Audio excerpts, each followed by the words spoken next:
What up, world? My name is Timothy DeJesus. Hi everyone, Aldric here. Hello folks, it's Kevin Kwok here. Hi, this is Jeremey Sea. I just wanted to say this about bottoms-up perspectives. It's about real lives, real journeys, and real perspectives. The whole idea behind bottoms-up perspective was from the word kampai, or in Asian culture, oftentimes we drink until the bottom of our cup is empty and we turn it over. So it's very much like just cheers, right? And building relationship. And that's what we're all about, is building authentic, solid relationships on a global level and being able to see things from a global perspective. And no, we're not Alcoholics Anonymous. We are here to be the voice of everyone. I love the idea that we're real people and we get to share our experiences with real people just like you. So we look forward to having you join us.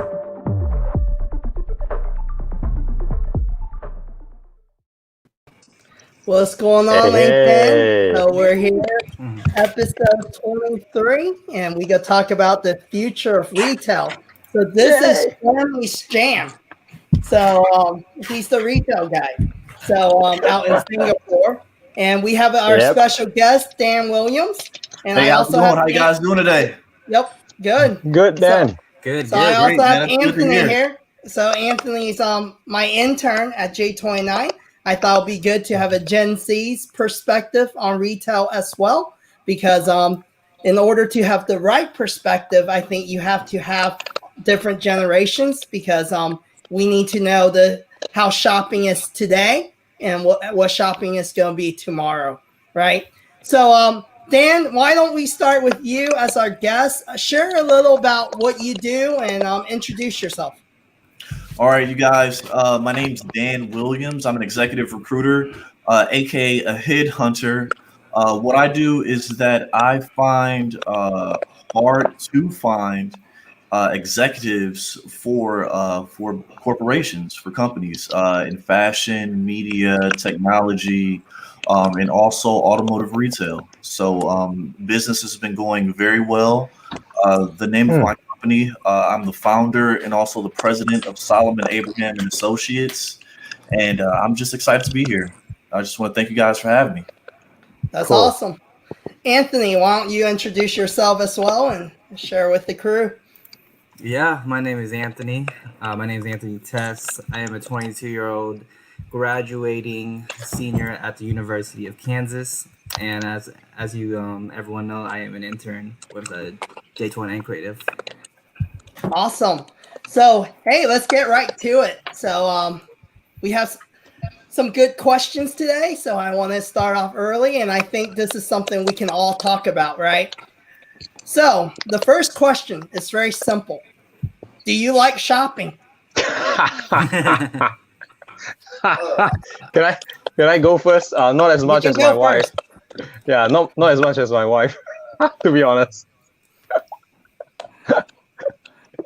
It's more of what do you call that? Out of necessity. Yeah, I know I'm the new retail guy, but I don't do shopping like a hobby. It's more like a academic topic or occupational subject for me, more from the angle.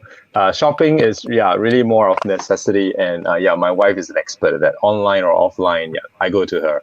Hey, I need to get this from Taobao or Tmall, or Amazon, and she's the one that hits the button or get the push cart around digitally, even offline as well. So not as much as my wife. That's how I'll answer that. Awesome. What about you, Tim? So I don't necessarily like shopping, but I will say I agree with you, Kev, on your post from this morning that I miss it a little bit. The whole experience of just being able to go out and get something and go to a mall and peruse for, I don't know, an hour or whatever without feeling like there's a time limit because, of limitations in the store. I do miss that aspect of it. But I wasn't a big shopper before this, and I probably won't be a big shopper after this. So my answer, I'm when it comes to shopping. What about you, Dan? You know what? I was just at the mall maybe 30 minutes ago. So yeah, I think I definitely love shopping. I mean, I don't know.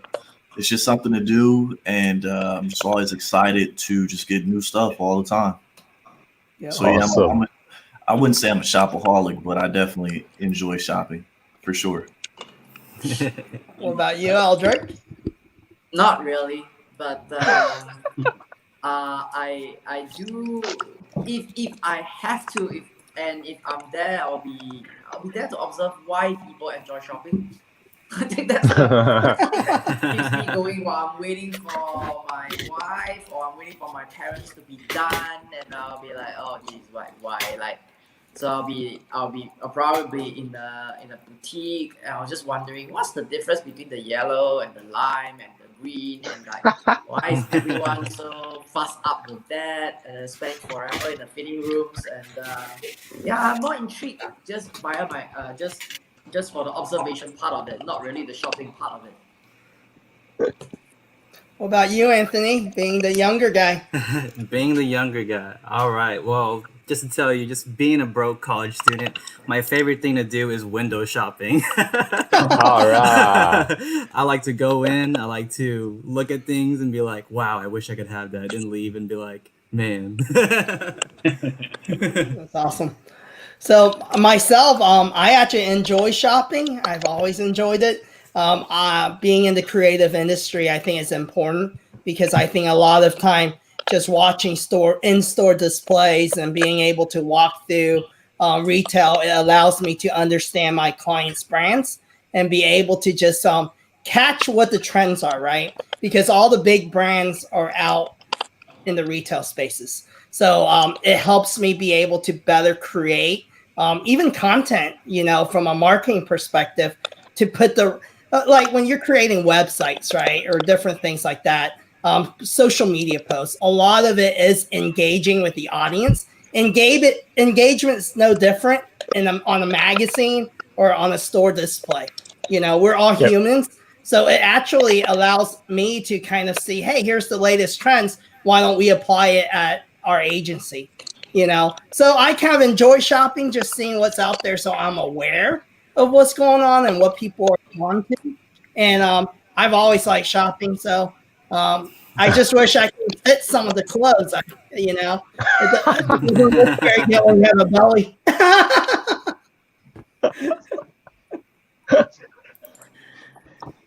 So next question I want to lead to, what do you miss most about in-store shopping? Okay, I can take that first. Similar to what Tim has mentioned, right? I think I miss the ability to just not think so much about it and go in and out as I wish. Because, with social distancing, we have to queue. And in Singapore, you have to scan a code. You have to get a temperature checked. And you go into the mall. And if within the mall, there are shops that observe that again, and you have to go to that again. And, with the app on our phone to check in and check out, that this government tracking thing, I always remember to check in, but I always forget to check out, So it's just a little bit more cumbersome now. And you cannot go in freely, not even just in terms of timing because of social distancing, and also because of the entrances and exits. You can't really just, usually malls have multiple entrances and exits, right? Some stores do as well. It's kind of like a good selling point, but now you can't. There's just one fixed entrance or exit, and sometimes you have to make one big round before you can, get into to the mall or get out of the mall. And sometimes the malls are interconnected, and a certain passage that you used to go through by is closed because they want to measure and control points for temperature and all that. So I think that's kind of the bummer for me these days. So it just deters me from wanting to go shopping, and I can't do that freely as before. So that's what I miss most: being able to go in and out as and when I like, don't have to be concerned. It's very focused now, right? Even more so now than before because of all these measures. You are very fixated on what you need to get, and window shopping is, well, literally out of the window. You're risking, you're kind of like risking your life every time you're window shopping. I read, I think in Canada or somewhere, there are malls that don't allow you to do window shopping, right? So yeah, that has changed quite a fair bit. Mm-hmm. I think I just said it earlier, but I stand behind it. I'll give you guys a quick story. Like, I went to Guitar Center real quick to get a pair of cables for my DJ equipment, and at a certain point, they're like, "Hey, if you're done shopping, can you guys go?" I was with my daughter. Like, can you guys go because there's other people trying to get in. There's a line outside. I was like, all right, cool. But realistically, like the little girl's looking around, and we might have bought something else, but I was like, all right, well, whatever, let's just go. So Yeah. that's definitely something that I will say once everything is over, whenever it may be, that would be nice to not have to worry about time limits in stores. So that's my little quick take on it. Tim, can I just add on to that? Because as consumers and as retailers, right, impulse buying is very important. Yeah. Because you bought something, you're just browsing, and maybe you grab something along the way. A lot of us go to shops, and we do those impulse buy, and it's very important. It helps a lot of the revenue, but that's out of the window too, right? I guess. Yeah, I guess so. Sorry, Dan. How was your? I was gonna say with me and shopping, it's the mask, and for some reason I don't know. It's like I can't hear what people are saying, and it's like I feel like I gotta take my mask off in order to hear them, but that's not really the case. So that's really just the toughest thing. Is just being able to hear what people are saying, and also just how they just rush you. You get rushed around everywhere. It's like they cart you around. I went to Best Buy and they want to ask you, what are you going to buy? Where are you going to? And then they escort you to what you're going to buy, and then they escort you out the door. And it's not really a good experience. I don't feel valued as a customer when that stuff happens. It's become Fast Buy, not Best Buy. Yeah, right. That's definitely true. But Amazon's doing pretty well, right? Yep. So no time limit online, right? They don't even time you out. Right. Even Apple, they just became like the first $1 trillion company, so they're doing all right too. Yep, it's crazy. I think they just hit 2 trillion. The first 2 trillion? The first one. No, is it because of the share split thing? You will quadruple or what? They haven't split yet, but the valuations will be the same. But anyway, for me, I miss the interaction. So it's like if I want to get something or if I want to find out something, I can ask, and then we can still have that little conversation. But now it's very guarded. I think to Dan's point, it's not just about us hearing. I think it goes both ways. It's like with the mask, I think the volume just dials down a lot, and there's a lot of miscommunication going around. Even if it's like looking for a book can become a very difficult thing. So, and I think these days I see more of the store folks actually just asking if you're done, so they can kindly usher you out so they can free up the capacity. I think that's the part where I probably don't like. I mean, like, okay, I don't really buy clothes and things like that when I'm in store, but when I'm in the bookstore, I like to browse. That's a little difficult now because you need the time.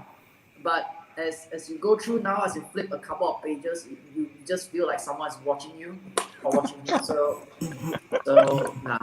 that's the part. I think just to be able to browse freely, just to be able to dictate when I'm gonna leave the store is something that I miss a lot. Yeah, and then we're not using cash here, so when you go into the gas station and you have like a homeless person asking you for change, you don't have anything to give them, it's always a bummer. Yeah, it's true. That's true. For me personally, I agree with what everyone has said here. I think the main thing for me is also the browsing freely part, because for me, I like to clothes shop a lot, and I like to try things on and make sure that they fit right. Versus where you're online shopping, you're like, okay, I got to measure myself, make sure this fits right. Where now, I'm even afraid to even try these clothes on now too, because like how many other people have tried this on, or stuff like that. So I can't even like go into like a H&M or a clothes store to even like try clothes on anymore. I kind of just have to like browse and kind of quickly look at it and be like, yes, no. So Yeah. For me, I haven't really left the seat. Majority of the day, I'm here. So navigating the world, I feel like I'm on Starship Enterprise. So the mic and the computer, and then I go grab some food every once in a while, and then I buy stuff on Amazon because why shop when you don't see anyone? So, but I do agree. I miss retail in store because of the experience. And I think that's why I go, because I can do things with my kids and my wife. Now it's almost more a stressful experience because it's like telling my kids, hey, can you not touch everything? Can you not lick the wall? So it's more of a Do you stress. just lick the wall? Like lick? Oh yeah, when you have a 5-year-old, That's the type of stuff that kids do, Aldric. They'll lick the wall. They'll touch their faces. That's why I don't understand how they expect them to go to school and social distance and wear a mask and everything. I'm like, my 5-year-old, is impossible to tell him not. Don't touch everything and then lick your fingers, rub your eyes. So I think that's definitely a reality, and so it makes the shopping experience not as enjoyable because parents are always stressed, and I really do miss the whole idea of having crowds too. I didn't think I would ever miss it, but there is joy in seeing other people interact, even eating out on the patio, different things like that, and I definitely miss. This leads to kind of our next question too. Where do you guys see future retail? And Jeremy, I'd like you to answer this from an Asia perspective. And I would love to hear, Dan, Tim, Anthony, if you guys can hit US, and Jeremy and Aldric, if you guys can share with us from an Asia perspective. Sure. Maybe I let Aldric speak a bit on Singapore, right? I can talk a little bit about China, just because earlier last month, I think, I can't remember, it's been a while, was on a retail transformation live event. So I was brought in to give the Asia perspective on what's happening slightly after the lockdowns and all that. So for that event, I actually got my colleague, actually my team member, who's sitting in Shanghai, to help me take some pictures of malls. And here's the shocker, right? In China, not just retail, everything else is back to normal. It's like nothing happened, right? They have domestic travel going on. People's on vacation. I don't think wearing masks is mandatory. It's just business as usual in China. It's amazing. It's the center. Wuhan is the center of the entire pandemic now, and life goes on as usual. Yes, I think there are some measures for schools, but retail-wise, very, very minimal kind of control. In fact, for the shopping mall that my team member took pictures of, it's kind of like a suburban mall somewhere near her, not your in-city. And I think there was only control point, various control points in and out of the mall where they take your temperature. Wearing masks is optional. And within the stores, there was only one other store, which is the grocery part, supermarket, where people can get fresh produce, whereby there is another temperature check. Apart from that, based on the pictures I see, nothing else, nothing like what Singapore is doing. So I think future of retail, where do I see that? Actually, it depends. I mean, I can go on hours and hours on this, but in summary, based on my own observations and what I think, the future depends on three groups of people. Okay, firstly, definitely is the consumers, right? Now that you have online so easily available, what's going to be the split? And based on the six of us, I think online is here to stay. Definitely, you will experience growth, even more growth now because of this pandemic. But we all agree, in-store, physical stores still important, just because of all the reasons that we shared earlier. So one important group of people, future retail, definitely has an impact on is consumers. The second group of people that has impact on the future of retail are retailers, right? And at this point in time, retailers are all trying just to survive, right? That's the name of the game, survive. Get through this, things will pick up, and then it's tough for retailers because prior to the pandemic, you have this whole digital disruption that caused a lot of sales to be lost, right, to online giants like Amazon and the like. So those are retailers definitely have a big part to play in retail, obviously. But the last important group of people, which we never thought has such a big impact, actually is the government, right? With different countries instilling different type of social distancing laws, rules, even travel restrictions, right? Singapore is badly impacted because tourism is one of our main economic pillars, and with tourism, it brings retail. And unless all this air travel frees up and we get the same number of same number of travelers, tourists coming into Singapore to shop, it's going to be tough. So it all boils down to these three group of very important people, ecosystem of retail, how each play with each other, and all the different impact that will determine the future of retail. How does it look like? It's hard to say, and it will be differing from different countries to different countries. Like I mentioned, China is entirely different, I think, from the rest of the world. So that's my short take. I don't want to take hours on this because I can go on and on. So Jeremy, I have a question for you. So being in Asia, so are the numbers more controlled in China? Is that why they're opening up so much more? Because I heard they're also putting in more malls as well. Yes, the growth of malls has probably never stopped in China. The control, you mean the numbers at their control or something like that? Yes, I mean, I'm not sure. The thing is this, right? The thing with the numbers, honestly, new cases and all that, I've lost I've lost interest in that. I mean, I think everyone's just got, sick of all the numbers reporting. But there was an interesting thing that my colleague in India brought up. Right? India, we know, is suffering very badly. But the thing about the numbers is that unless you can freeze time and you can check everyone at the same time, then the numbers mean something. Because right now the numbers are limited by the number of tests you do, the people you do, right? So my friend in India was pretty interesting. It was a pretty interesting point he made. It's like, based on the numbers that they are testing a day, it will take them 35 years before the entire population of India is being tested. So if you know that, what does that daily number mean? It doesn't mean a thing, right?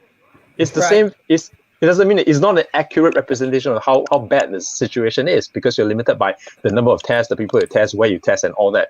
So for China's case, I'm not sure.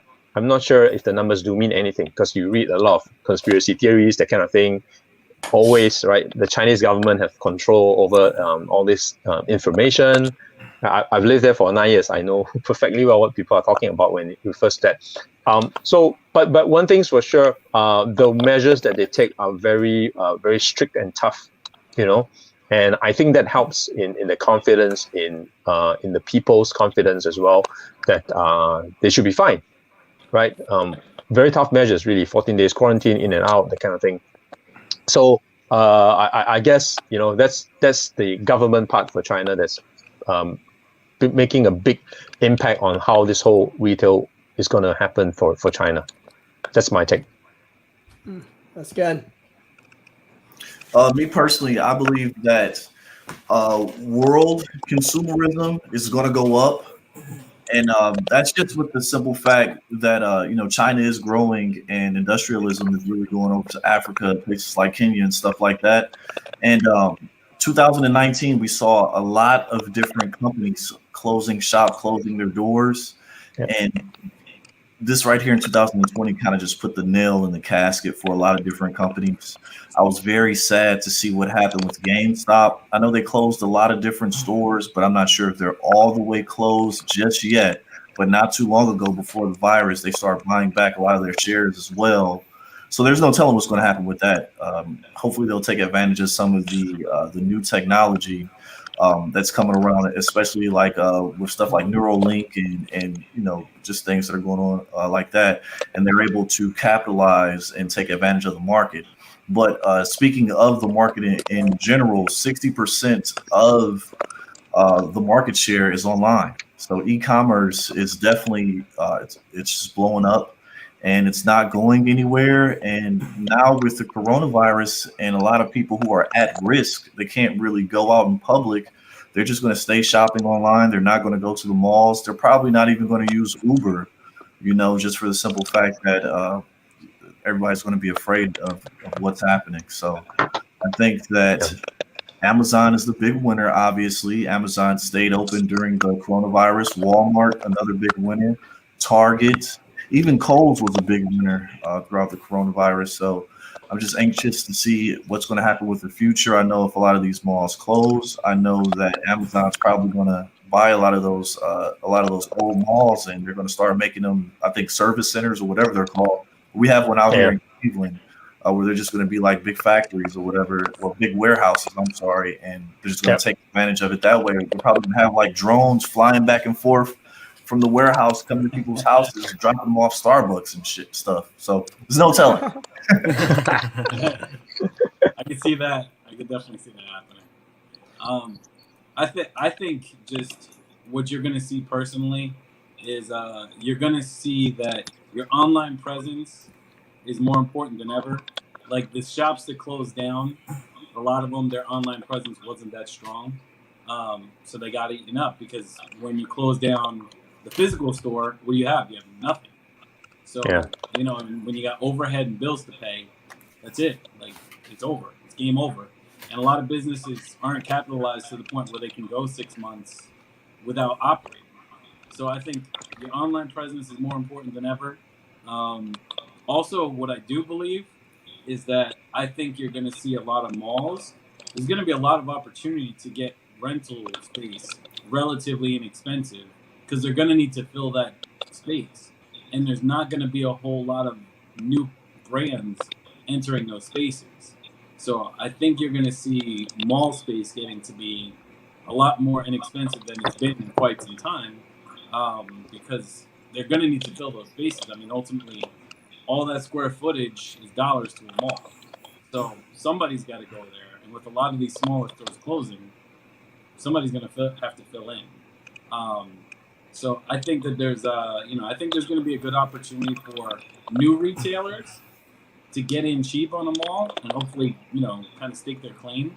But that new retailer also needs to have a very strong online presence. And, truthfully, I think social media is a big key to being relevant in today's world. And I think a lot of retailers neglect social media. And I think social media is a very big part of the future of retail. Yeah. That's good. Well, we have a question down here. What do you guys think about the rumor Walmart plus subscription, and what impact do you think it will have in the e-commerce industry? Jeremy, you got any insights? I think it's sort of trying to mimic Amazon Prime, right? Sort of. And let's assume the rumor is true, and the only thing they are trying to do with this kind of service really is to keep up with their recurring revenue stream, right? Which shareholders love, right? So I don't think it's so much of an impact. It's something that everyone's familiar with due to Amazon. It's just probably a Me Too kind of a service. So it all depends on what else is bundled into this service that differentiates them from Amazon, that will make the difference. Well, we both know that both Amazon and Walmart are sort of like, trying to fight against each other, competitors, right? And it's very interesting to watch, because one's established foothold online and the other one's established foothold physical, and now they're trying to go into each other's spaces and knock the other one out. I think ultimately the winners will be the consumers. So I don't know. It's probably very interesting to watch, right? And looking forward to that happening. And you guys in US will enjoy it all. You can have the world. You can have the cake and eat it. That's all I'm saying. You wanna go first, Anthony? Sure. Yeah. So for the future of retail, I believe, especially with Gen Z and for future generations to come, everything is going to go online. There's always going to be a need for human interaction and being in a physical space. So retail will always be around, physically. I think it all comes down to brands being able to innovate and having to create these spaces for these people to feel like they're part of the brand and feel like they're part of some experience in this space, right? For example, you go to Oak Park Mall here in the Overland Park area. There's a place called Wonder. People go there because there's this experience where you take photos, you put on Instagram, etc., etc. So I think the main key term here is for physical spaces to be like Instagrammable or something that can be linked to social media and that helps with the brand presence. But with that said, I do think everything is going to go online just because with the whole coronavirus situation. I personally have shops for everything online off Amazon and off different online websites just to like get everything I need as well. So That's good. Okay, for me, I think the future of retail has to be examined at the different building blocks of the value chain. So just to keep things slightly simple and not that technical, there's the shopping experience part, and there's the take and go part. Take and go, I think the various e-commerce platforms has perfected their distribution channels and logistics and fulfillment. So pretty much, I think that piece of retail, the future is very close. The future is already very close. Now, then with the coronavirus affecting our daily interactions, what's going to happen to the storefront, which is the shop experience, right? I think that one of the ways we can examine it is to see how social media and internet has evolved in a way that media has changed forever. Just to draw an allusion, there's the mainstream and there's social media. Mainstream media doesn't know what we want to consume, so they give us the exposure. Social media, via our engagements, for instance, if I always engage with Timothy's content, Kevin's content, Dan's content, my post feed from then on will always be Tim's, Kevin's, and Dan's content. I consume what I engage. So social media in its full maturity, I think, I might be wrong, is that it will cocoon us into this information bubble where our bubble is very different from our physical neighbors based on our preferences. So if we take that model and we postulate into what could happen into retail, it could mean this. If every single retail store now has to go by an appointment system because of social distancing and maximum capacity, right?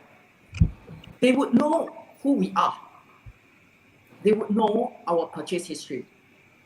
They would know what's our preferences. So our shopping experience in the shop is going to be very different from the person that's having the same appointment slot with us. I think that's going to change. And I think that's what we're going to see. So for the same shop, it will be a different experience. It would be, I would call this shop as a stage. It's a stage. And that stage is yours. So it's like, you can go for a TED Talk, but the topic is yours. You can say what you want. But the time is the same. You have 18 minutes, and that's your duration. So that 18 minutes is fully utilized to what you are looking at. I think that would be the change. Not so much about the fulfillment or the distribution or the logistics, because that playbook is already something that we see, and Amazon has solved that problem. They've done it. The rest of the e-commerce giants, I think, they're going to look at that model and see, okay, so how is that going to be applicable to our country? Now, naturally, in Singapore, we're not going to see drones flying around. We have like regulations here and there, and Yeah. our residences, they are high rise, so that's a limitation. But I think just to my point, I think the storefront is going to change, and it's going to be curated to the way we interact with the stores based on our historical records, which is pretty much the social media model. The way how social media has changed media industry for good.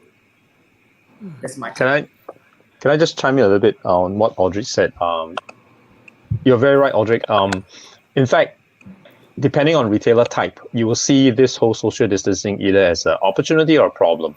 So if you are more of a mass market kind of a retailer, like a Walmart, this will be a problem because you want as many people come in at a single time as possible and buy as many things as possible. But for retailers like luxury retailers, this becomes an opportunity because you can see it as a, like you said, curated experience. You can be like a concierge kind of service, Mr. So-and-so. Hey, you came, thanks for your appointment at 11, right? Oh, the last time you saw this bag, are you going to purchase it? You know what? Something similar. This was the last season one. The current season bag looks like this. Maybe you'll be interested in this, and maybe why not have this to go along with that? You know, and the purchase history and all this interaction with the sales associate is going to come into play because the entire experience is elevated now. It's very personalized. It becomes very decentralized, one-on-one, and that is an opportunity, especially for luxury retailers. Yeah. So go ahead. Just to end off on that point, the shopping malls that we see today, we see them as holding area for multiple shops, right? Yep. What is stopping it from the mall being one giant shop comprising multiple brands? It's a good point. But they'll just make it a departmental store. And if that happens, the propensity and capability for one personalized shopping experience is going to shoot up the roof. I don't think that's going to happen here. Yeah, at the shopping mall level. That wouldn't happen here. Yeah. If they know It'd be a tough sell.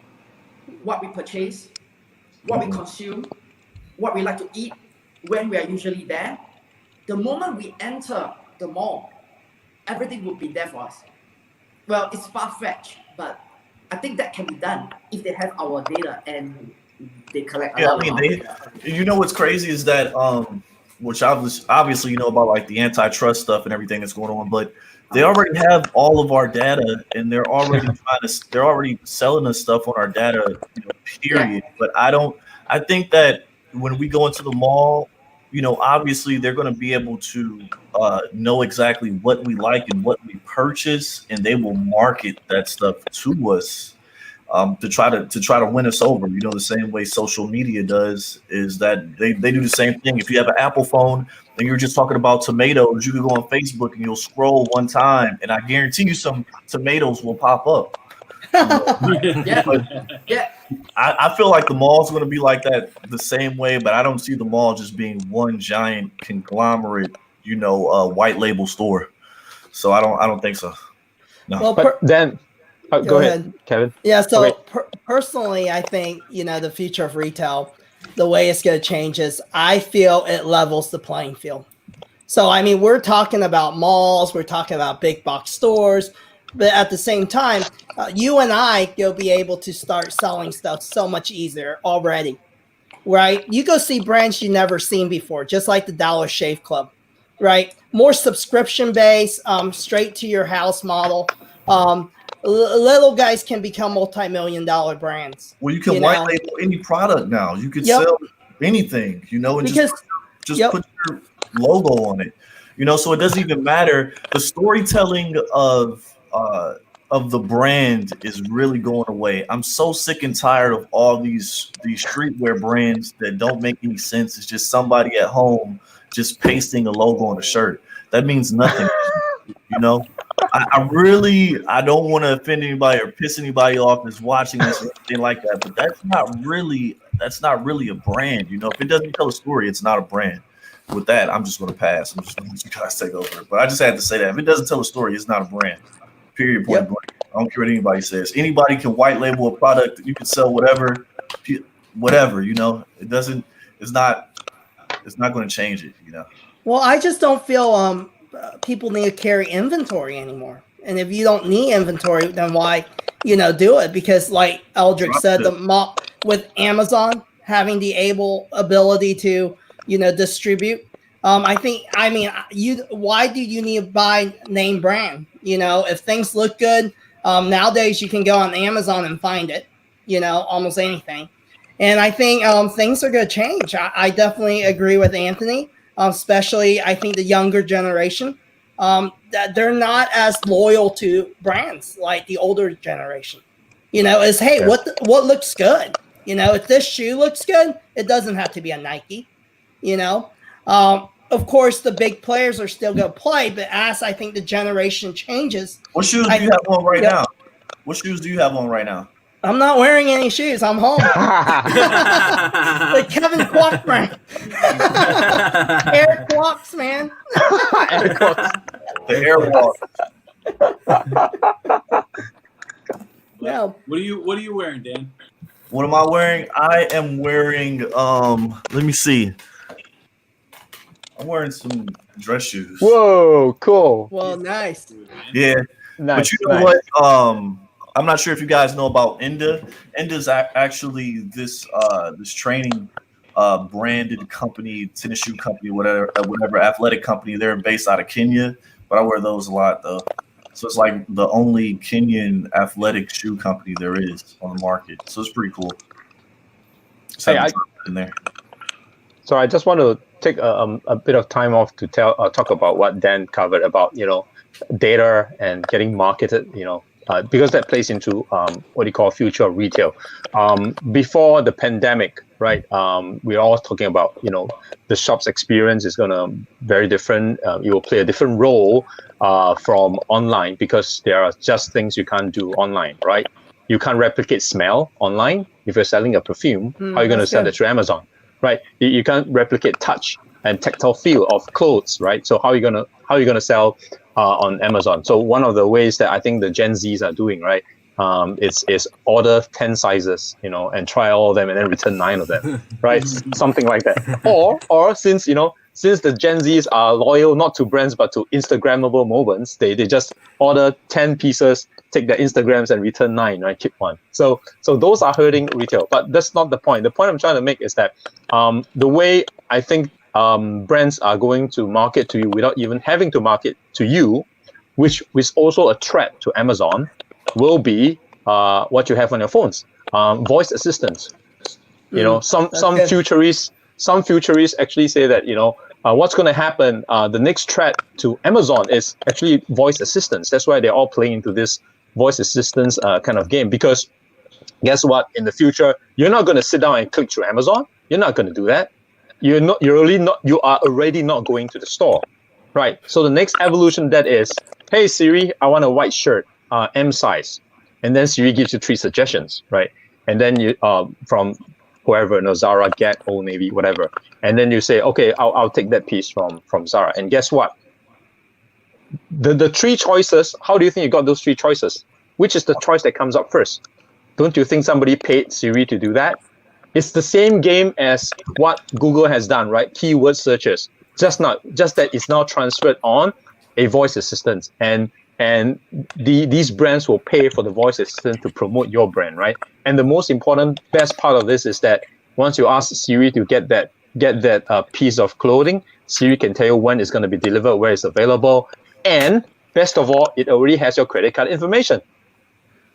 So that probably is going to be the future of retail, and that is probably what's going to replace your Amazon and your Walmarts. And then if we want to go a step farther, I really think that's where VR will come into play too. As technology get better, why would we even go to a store? We get to experience the store through VR because I think technology will improve, like the Oculus and different things.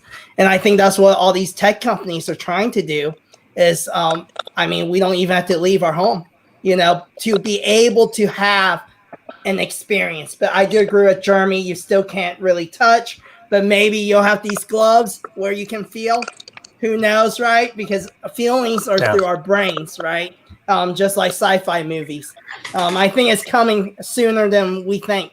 So I think there's no telling what we'll be able to do. Like once, like if people get the Neuralink and stuff like that, you know, we might be able to feel it. You know, we might be able to wear the Oculus with the Neuralink, and we might be able to touch the clothes and everything. There's no telling. There's no telling, you know. well, while I have Timothy and Dan here, I want to talk about what about auto sales? What have you guys seen changing? Yeah, A lot of used car sales. A lot of the people I know that are in automotive, they've been making a lot of money recently, just for the simple fact that in America, people got the stimulus check, and also it seems like people I know who don't even have jobs got unemployment. You know, so and everybody was just buying cars like crazy. Plus, automotive retail, they already went through the recession in 2008. You guys remember that recession? So they're already kind of like just ready for something like this to happen. So automotive, you know, just like the president said, automotive's been doing really, really well. I'm anxious to see what's going to happen these upcoming months and, you know, how the year's going to end. But I've been making some money and I don't even sell cars. I just got a cat. Awesome. So, is there a reason why I know there's kind of a low inventory in a lot of car dealers? Is it because people are just buying them up, or? Well, the new inventory wasn't. Everybody was off work because the whole world shut down. So there's nobody there to, you know, help make the cars. So that's why you know, they were just selling a lot of used cars, and obviously used cars are cheaper than new cars. And if you're going to buy and you're a good salesperson, you're going to close the deal. You're just going to sell them a used car, you know. Yeah, I see Carvana being still a tremendous player in the auto space. We just talked about brand loyalty. So, you know, listen, I think if you buy a car from Carvana and they get it right, meaning like, you know, the car arrives to you in a timely fashion, in good condition, and you have a good experience, they're going to have great brand loyalty because it's going to be far and away the easiest car shopping experience you've ever experienced. And, you know, I think I'd like to hear your opinion on this, Dan, because I think a lot of auto retailers are kind of neglecting how much market share Carvana is taking. You know, they sold, I think it was 94,000 cars last year, which is almost 8,000 a month. There's no one auto retailer that I know that sells 8,000 cars a month. So 8,000 cars a month? Yeah. So like, I think people have to open their eyes to the fact that Carvana is going to take a huge chunk of people's market share. And, you know, How many locations do they have? Well, it's an entirely online brand. They have those. Well, I think they got vending machines. Yeah, I think they have like 13 vending machines nationwide. But Just the 13? Yeah, but the vending machines are not really the end all. I think that's just their billboard. Yeah, that's exactly. Because we have one here though in Cleveland. We have one here too. Yeah, we have one here in Philly. So I don't know. That was probably an article I read, I don't know, 6 months ago that said they have 13. I'm sure they've expanded by now. But even so, like, they don't have to have a vending machine to service you. They'll still, you know, their model is to be the Amazon of automotive retail. Until Amazon decides to sell cars. Yeah, I know. Again, Matter of time. It's a matter of time. Then Yeah, Carvana is gonna be done. I don't know why they have not done so yet. It doesn't make sense. I don't know why they haven't done so. There's a lot of moving parts. They're a good partner with Elon Musk. Yeah. They're just waiting. No, Yeah. Yeah, right. But no, I mean, the car. How much of the market share does Carvana have? Do you know off top? I don't know the exact number. I know that 96,000 used cars that's a good chunk of market share. You know what I wow, mean? that's crazy. It's a good I chunk. need a of piece of market that. Yeah, well, I need mean, some of their that money, stock is- man. Their stock is blowing up. They're doing okay. They're still losing money, but that doesn't matter in the stock market anymore. Right. But yeah, man, no, I think, you know, you're gonna see. I know a lot of auto retailers are trying to adapt the Carvana model, but they're not diving in head first, and that's something that you have to put a process around. You know, you can't just try to sell cars online while doing regular retail simultaneously. The two don't mix. It's a completely different sales process. So I think all in all, it's something that people have to pay attention to, because there's a lot of different things coming out that make it easier for people to buy cars. So I think auto retailers could get very quickly lost in the quicksand if they're not paying attention. That's good. So what are you guys' thoughts on the way, like right now, right? Retail. So I saw Jeremy's little post about Starbucks, the Oh yeah, little pods really cool. where they're working and different stuff like that. So retail, I think, is kind of all encompassing. It includes even restaurants, right? Because that's technically retail as well. Where do you see, like, from a safety measure, from a perspective, where do you feel the pods will work? Do you feel, having consumers social distance, do you think that's going to be just the new norm, or do you think our brands going to invest in creating things like that more and more? Maybe I just give some context to those who missed that post, right? So what Kevin was referring to was in I believe it was Ginza, Tokyo. In Ginza, this really high street kind of a place in Japan, in Tokyo. There was a Starbucks that newly opened, and essentially they make it sort of like it's like workspace, but you just pay for the coffee, and you can get this little small cubicle just for yourself. You can sit in and do your work there. So that Starbucks, in that new concept for Starbucks in this one in Ginza. So ideally, it's targeted at office workers who want to work from home, but the home is probably too small. How cramped Japanese homes could be. They can go to Starbucks, grab a cup of coffee, and have this little space, really like a small cubicle. They can enjoy their coffee and work at the same time. So I thought it was a brilliant idea, and I shared it. And I think it was very smart because it helps position themselves. They still stay true to their physical store, which is the third space, right? They're still providing the space for people to be there. And it plays along with this trend, and it gives an option for people who, in Tokyo, where they don't have the luxury of space in their own homes to set up a workspace, home workspace. They can go to Starbucks, get a coffee, and work the entire day there. And it has that social distancing measure as well, because you're just all enclosed, right? It's a very small space, but it's still better than probably what they are having at home. So thanks for that. Thanks for the picture, Kevin.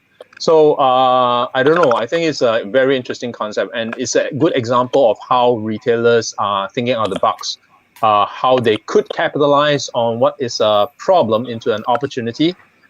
I think it's really something that retailers should learn, be it restaurants. We have already seen a lot of bizarre restaurant concepts whereby, people are sitting together, but each is in a different glass box so they can talk to each other, but they can still eat their own meal and, not spread the virus to each other. All these innovative concepts, I think it's a very interesting time for retailers. To wrap it up, I think I enjoy what one of my co-speakers at the event, Georgianne, mentioned. There is no normal at this moment. A lot of people say it's the new normal, but to be honest, there is no normal, and I agree with that because everything is changing all the time, right? You thought that with the lockdowns everywhere, the virus is gone, but you're hearing stories about second wave, third wave. So where's the normal? There isn't one. There isn't one. So the earlier you know that there's not going to be a normal, you just have to adapt. The earlier that retailers know that, and the better it is. And it's very hard for them because they're all trying to just survive, right? Customers are not coming in. Rental still might have to be paid. It might not be negotiated downwards, right? I think to Tim's point earlier, landlords have to lower the rent and all that. But that was not happening in Hong Kong. That's why some of these brands were like banding together to, strike against the landlords to try and bring the rent down. It might not happen in certain places. So yeah, I just wanted to give my perspective on that. I just want to add on to that point on the new normal. I think that's the part where, based on really the vision of this show, is to provide perspectives, and in one line of thought where you are right, Jeremy, that we socially, it might not be a new normal. We could be departing from our previous equilibrium into a new one. So it's not a new normal. But what's that new normal is we have to think about the investments that the businesses are putting into their business now, which will create a new normal. What do I mean by that? If we look at the developed countries, they have a graying population. So the impact of the pandemic to their lives and to the economy is going to be a protracted one. So as businesses invest to make their workplaces, the retail, and the entire experience to be more social distancing integrated, that investment doesn't go away when the pandemic goes away. It stays. So from a commercial standpoint, that is the new normal, because the moment we go out and we experience them today, that's gonna stay. If I'm shelling out millions of dollars to make my shops or my workspace to be integrated with social distancing, I'm not going to remove them.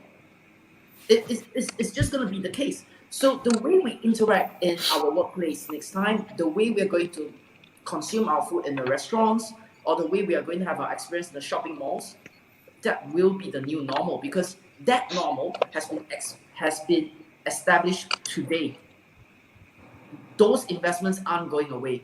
So in that sense, I think a new normal, it works in a way that it's from a commercial standpoint, that will be a new normal, and we are seeing it. This is just my take on the perspectives. And I think we can look at it from previous generations too. You know, when they go through, just like, you know, I think Dan mentioned in 07, 08, right? When the housing market all crashed and everything, new normals were set, right? The way banks do business, the way loans are given out. I think it's going to be very similar. And then you also have the up and coming generations, right? They're going to be used to growing up in the pandemic, you know? And so I do agree, Aldric, that will be established as the normal, because that's going to be the way they do business. And even scientifically, they said we're more prone to more pandemics in the future and viruses. So I think that also leaves fear in a lot of business owners. Like, hey, we want to be prepared the next time this happens. Yep. Yeah. Fear always sells, right? Fear. Yeah. You know, insurance, some insurance. But I think the social distancing actually brought me closer to people than anything else, because the friends that I've made during this time period, I think that I'm going to keep forever, for sure, most definitely.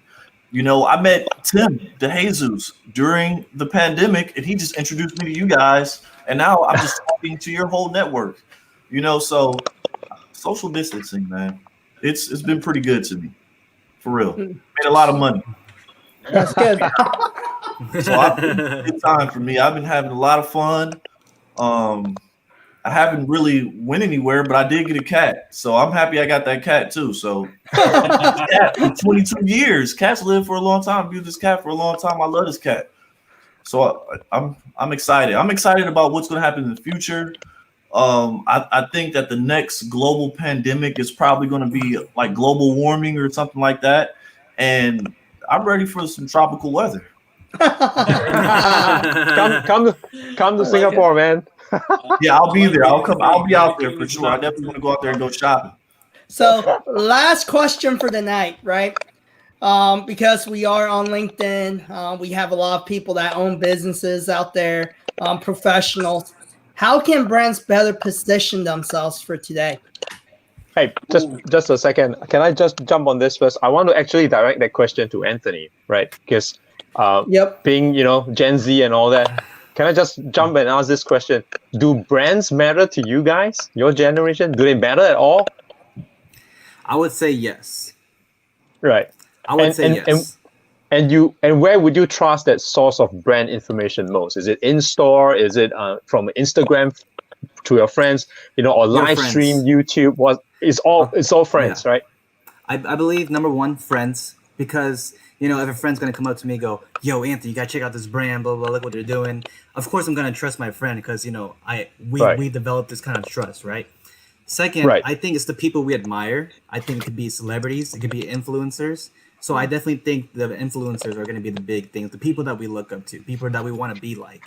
That people say imitation is the biggest form Best of form of flattery. Yeah. Yeah. So interesting. So it does not really matter if the brand has like a huge long history or it is like changing the world with the social cause. Oh, okay, that's interesting. Well, so I mean, all those brands, listen out there. I think it just depends. It can go from anywhere, but I think those are the two main things. There are people who are educating themselves. For example, Gen Z has dealt with a lot of things that, like the past generations that have left us to deal with, which is like, global warming. We're talking about plastic and all these different things. Yeah. We're trying to save the earth and stuff. So I think the more educated we become, I think the more that impacts our decisions on what we consume and buy. Okay, so last question for you from me. How often are you the one who says, "Hey, you got to check out this brand" to your friends? How often? I would say somewhat so and so. Right. So everyone is kind of like on the same level field, right? You don't have like a true opinion leader or brand leader who is always the one that get your circle of friends to try out brand X, Y, or Z. Everyone can influence everyone at the same time. Everyone influences each other. Yes. It all depends too. I think bandwagon's a big part of it as well, because again, you talk about hype brands, talk about streetwear brands and brands that like celebrities or artists wear. We listen to our favorite musical artists and they're like wearing like, let's say Supreme. Everyone's like, "Oh my gosh, I got to jump on a Supreme" or something like that, right? Right. I want to chime in real quick. This is very interesting, right? So, from a marketing perspective, right? Mm-hmm. I see so many big brands spend so much money focusing on Gen Zs in the future. But at the end of the day, if you just heard what Anthony just said, it's no different than when Tim was young, when I was younger, or when Dan was young. Think about it, because human nature doesn't technically change throughout generations. Yeah. We focus way too much on Gen X, Gen Z, baby boomers. Think about things that were popular when baby boomers were influenced by their friends. Things, Air Jordans were popular because we see our buddies wearing it. I want a pair. I used to want to wear Michael Jordans because I used to want to be like Mike. It wasn't because I seen like Mike. I wanted to be like Mike. That's true. I don't know. I think that these kids or like Generation Z, I think that they buy Jordans because they grew up watching the people that they wanted to be like wear Jordans.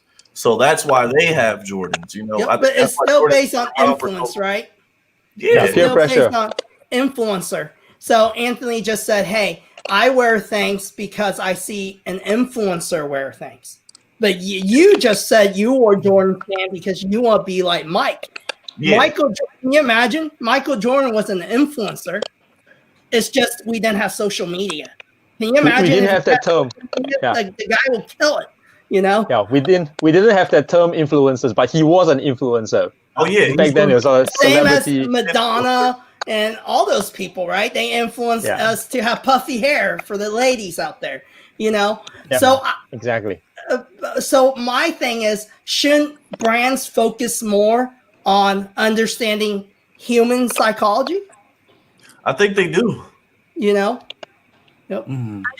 They actually teach advertising classes, like psychology advertising classes. So I think they really do pay attention to the human psyche for sure, most definitely.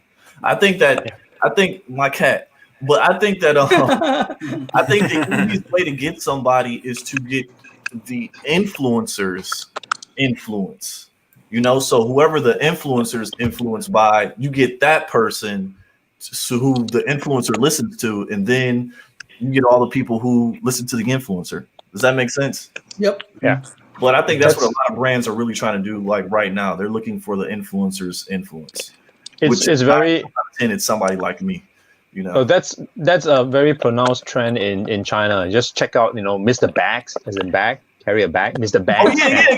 Mr. Lipsticks. Go check it out. These two guys, they push $1 million of bags and lipsticks. Online. Yeah, like in seconds. Yeah, live stream in seconds, and the major brands want to work with them. So just check those out because that is definitely prevalent in China. Yeah, I also think, honestly, what you're going to see, and Anthony, tell me if you agree with this, I think the personalization is what makes a brand go.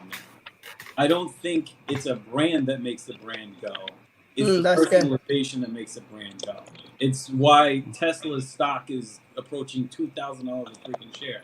It's why people buy Tesla T-shirts. It's because people think Elon's a genius, and so they want to. It's the be like Mike thing. Yeah, it's the be like Mike thing. Now people want to be like Elon. That's a good thing. I want to be like Elon too. Shit, you seen his wife? What the fuck? Yeah. That's what I'm saying. Like, that's the direction. Like, Elon, blueprint. It's a wonder why stocks are going to $2,000. Like, there's your blueprint, right? The dude does zero advertising. He makes billions and billions of dollars, but people, because he's a genius and because he's so successful, people want to be like Elon. The same way we all wanted to be like Mike. And I think for brands, that's the direction this is going. People are going to buy from the brand that people are identifying with people, not with the brand. Is that fair to say, Anthony? I would say so, yeah. So I mean, Nike makes shoes right now for doctors. Whoever thought that really was going to happen. So now, like, doctors actually have like their own name brand Nikes. Yeah, that's pretty cool. That's so now you can want to be like Dr. Rubenstein instead of like LeBron James. Well, I think it's interesting too. It's like, if you look back, entrepreneurship nowadays is like cool, because of Gary, Gary Vaynerchuk. All of a sudden we went through an era where people want to wear, like, I mean, I see Gen Zs wear Gary V shoes, they're like Jordans, and it's K-Swiss, isn't it? Yeah. Yep. I think it's K-Swiss, and to me, K-Swiss is like maybe a C brand. It's not even like a premium, right? But now does have a premium shoe now, though. They actually have a premium shoe for real. I told my friend I was going to buy some. He talked me out of it. So Dan, how did he talk you out of it? I do like that the classic pair of all white K-Swisses. For real, yes. All the good looking girls had those growing up. The all white K-Swisses. with that one Old Navy shirt, you guys know the one. It was like $1.99. Everybody had that shirt. I don't know why. But yep, K-Swiss and a tennis skirt. How you grew up in the hood? How you grew up in the hood? You ain't never played no tennis a day in your life. You wearing tennis skirts. Who you want to be, Serena Williams? You grew up in the projects. You got on a tennis skirt. I love it. Oh, man, I this think is awesome. I'll just address this question from my own perspective. I think that the important thing that brands got to recognize is that there's really a difference between like advertising and branding. Usually cooperations, they come through a cycle of evolution, right? Where we start off alone. We always understand the importance of branding because we know if our name is not out there, if people don't know what we stand for, there's no chance for doing business. But for some reason, as we start up, and then there's a team, and then there's a company, we distract ourselves from the brand to advertising. So we go into the mode where we have to be everywhere. Our products have to be everywhere. Our services have to be everywhere, but not us. So we are actually descaling the persona, which actually brings the connection with the other people. So I think Elon Musk is actually brilliant in that sense that he doesn't have an advertising budget, and all he does is tweets. But that didn't stop Tesla from being one of the I think what the stock gain is 340% this year. Yeah. It's a viable playbook. It just is. So I I think that would be the way that the brands should start thinking for themselves today. Like, well, sure, go ahead and do your ad spend, right? But the question would be, what's the effectiveness of the ad spend compared to the way in which people actually resonate with your brand? Whether it's a story, or whether it's a value, or whether is it like just a cost, right? Like if you think about Greta Thunberg today, you will have some associations with her already. Now that in itself is a very strong brand, right? Like so Elon or Jeff and things like that. It's just longevity. But I think it's interesting too, because if we're talking about positioning your brand to win, right? Yeah. Look at it this way. There's a common denominator with all the brands you guys mentioned, right? Elon, right? He brought value first, right? So, I mean, the same with Jeff Bezos. He brought value. He changed the way retail is done, the logistics chain. You know, Elon, he's saving energy with Tesla. They also have a good product. I think so many people talk about, branding. And being a digital agency owner, you know, we have people come here to us and think like, oh, if I have a good brand, you know, we're just kill it out there. But do you have to get a good product?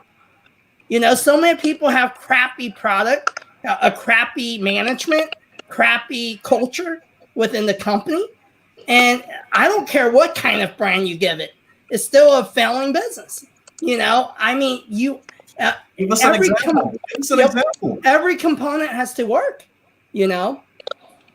Can I? So, for example, you know, a good example, right? Toys R Us.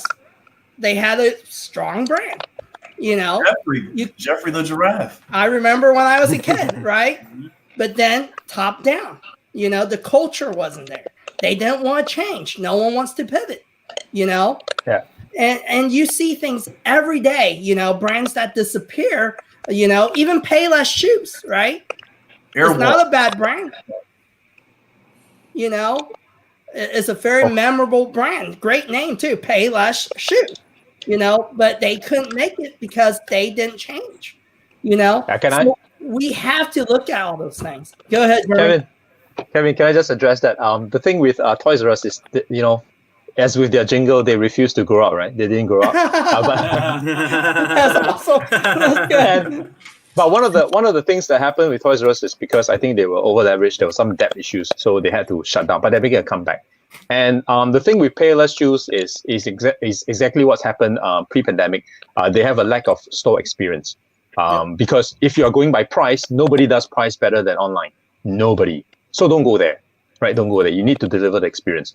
And since we're on this topic, how can brands better position themselves for today? And based on some of the things that we touch on, right, about this whole pandemic and influencers, I think there's one group of people that's very important to brands that we are always neglecting, is the sales associates. It's the so people good. That is very important, because if we talked about what we talked about earlier when Aldric talked about this curated experience, it's the salesperson that's going to bridge the gap between what you feel for the brand, for the product, and finally opening your wallets. And your store associates for Amazon, they are chatbots. Come on, right? Mostly chatbots. Where's the experience in that? And with this whole pandemic, we all mentioned this. We desire the human contact and all that. You know, we cannot communicate well with the mass and all that. It all boils down to the brand, right? And it's very, very sad that brand ambassadors, right? A lot of people are calling them brand ambassadors now, not store associates. They are always the first to be dealt with the bad hand, right? With pandemic, stores are shut, bankruptcies and all that. They're the first to be let go. But they are the exact people, if well trained, if you have very good brand ambassador, store associate, they are going to make a difference. And we talked about, you know, this pandemic being a level playing field, small brands or nameless brands, people you don't know about, they can make it out there. And that is true. And you will recognize, more importantly now, your community and the stores around you. They are very important because you want to social distance yourself. You don't want to travel so far. You might be exposed to the pandemic, to COVID, and you want to stop and shop nearby. Are they big brands? No, but they know you, right? the sole proprietor of this grocery shop know you by name, know your children, right? All that. And do they have a huge brand? No, they just named after the boss or whatever, right? But they have a brand in that sense because the personality and the customization, the personalization is there. It's the same. You draw the same example with Elon, right? So I think it boils down to people as well. How can brands better position themselves? Be vested in your own sales people, your store associates. Yeah, because they will represent your brand well, even much better now. And think about it. They are the ones being exposed to this risk of getting the virus every day because of the sheer volume of people that they come in contact with. But at the same time, if things go south, they're the first to be let go. All their knowledge that they have with the brand is gone. And that's what we crave when we go to a store now, even more so. Like Aldric mentioned, right? I go to a store, I can interact, I ask questions, I get answers. If you ask a question and the guy can't answer you, you're going to go because they don't know their stuff. So I just want to call, very, very important group of people, your store associates. That's good. I want to make very good. Go ahead, Tim. I was going to say one quick thing. If you have a brand, I think the question you need to answer for the future is, who is the face of your franchise? I think it's that simple. That's good. For me, I think Jeremy touched on a point that I actually had a conversation a couple of days ago. That naturally, there's the economic impact that we are being hit with in terms of the open employment market. But specifically looking at the future of the sales force between the real sales associates, I think what we are seeing is that there's going to be a carve out, a subgroup within it that really focuses on the brand ambassadorship. And I'm actually looking at one of them now in our show, which is Anthony. Now, brand ambassadors. I think as we move ahead in this decade, they are going to have their positions are not fluff. It's going to be more concrete because the way and the impact that they have on their social media accounts for a particular brand, it's exponential. It's exponential. In fact, if there are multiple Anthonys in that sales team, we can consider carving them out to become brand ambassadors and affiliate marketers. And that will do wonders in terms of the way you get the word out. So there's the in-store experience, and then there is the outward brand ambassadorship. I think that's going to work, and there's no better group of people that can actually help you do that because they come with their network assets already.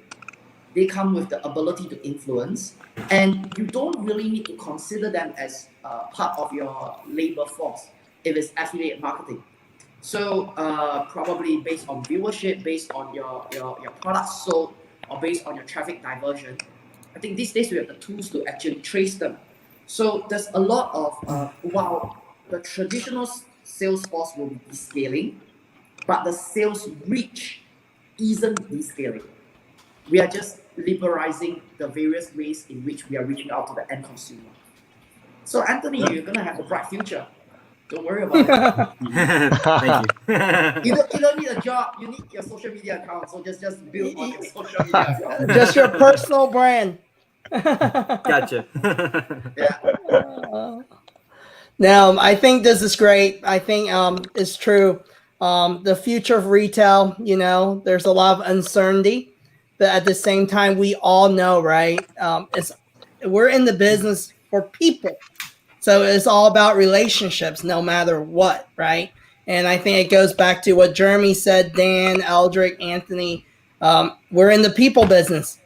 And I don't think that's going to change. I mean, those are the people that pay you money. So, hey, next week we're going to do episode 24. And we're going to talk about an athlete's approach, athletic approach to sales. So we look forward to having everyone join us. And thank you so much, Dan, for joining us. And Anthony, hey, we're going to make you an influencer. So Thank you so much for having me on. Anthony, you can start by telling all your friends, hey, check out this live show, man, that I'm on. Yeah, I got you. I just want to say thank you guys for having Go me. ahead, Dan. I appreciated it.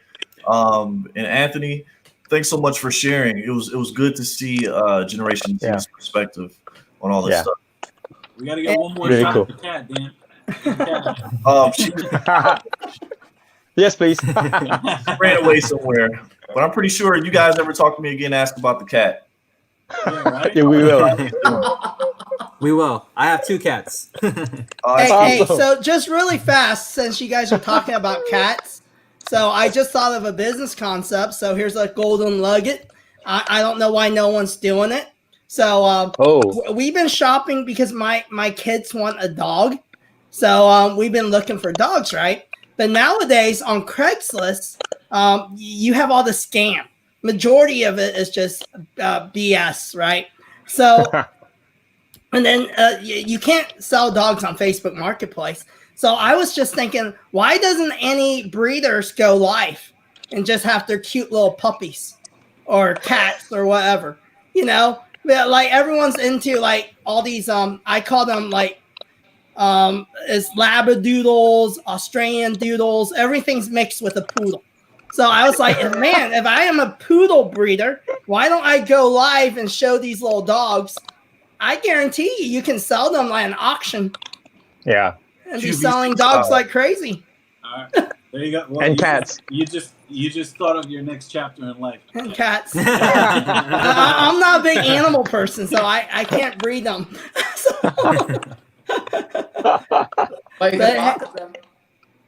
I'll tell you one thing about cats, though. Cats are very low maintenance, and they are true and valuable friends and an asset to our society. Yes, they are. Cool. I enjoy cats. And I just feed my cat catnip and just let it go crazy, and I just sit down and go to work. That's awesome. But hey, it's hard to buy cats and dogs. I mean, there's not a place you can just go retail besides in the U.S. It's just Petland. I really want to get a pet fox, though. I want a fox, to be honest. A pet fox? Yeah, for sure. Fox and the cat might go at it. Yeah, they might. So I don't know. But I just want to chill, in my suit with my fox,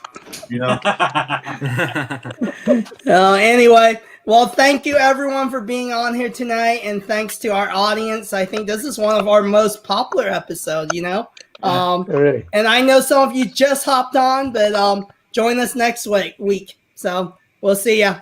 All right, guys. Thanks. Thank you, guys. Thank you so thanks, much. Ben. Thanks, Anthony. Bye.